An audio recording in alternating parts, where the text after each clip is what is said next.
What's going on? You know who it is. You know what it is. All right, you guys, peep gang. This your boy Tail Biz. All right, so Vasily Lomachenko returns to the ring after a 2 year hiatus. People thought it was a retirement, even though he officially announced a retirement. I wouldn't buy that he was going to stay retired. And ironically, he comes back and announces that he's returning to boxing 2 years from his last fight. And also today, his contract with Top Rank expires, making him a promotional free agent.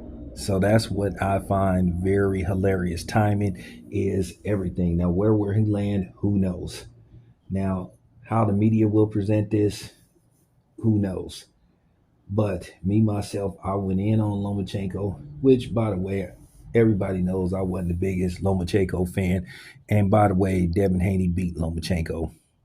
For people that's still pushing that line that Lomachenko won that fight, Lomachenko didn't win that fucking fight.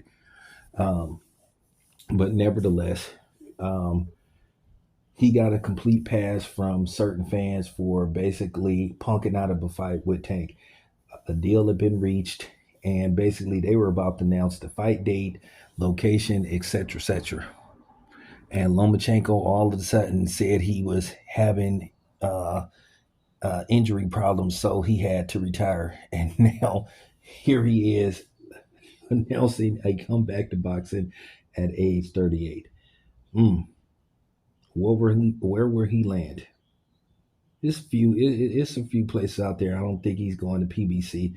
I think that Matchroom is an option, and then I think Golden Boy is an option, and then also, of course, the other people, Zufa. Keep in mind, you know, Lomachenko has a name among boxing purists. He doesn't have much of a fan base. Like if you're a boxing purist, then you may know who Lomachenko is, but he isn't a household name. He was one of the most fraudulent guys that they tried to pass off as the number one pound for pound fighter.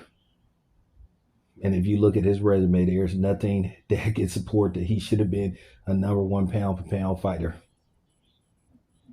I'm just keeping it. I'm just keeping it 100.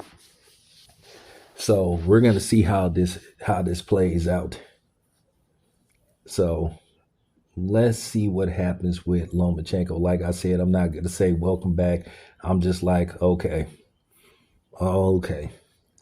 It just goes to show you that he just didn't want to fight Tank because he felt that Tank probably was going at some time in the fight, some point in the fight, that Tank was going to catch him with something and was going to put his lights out.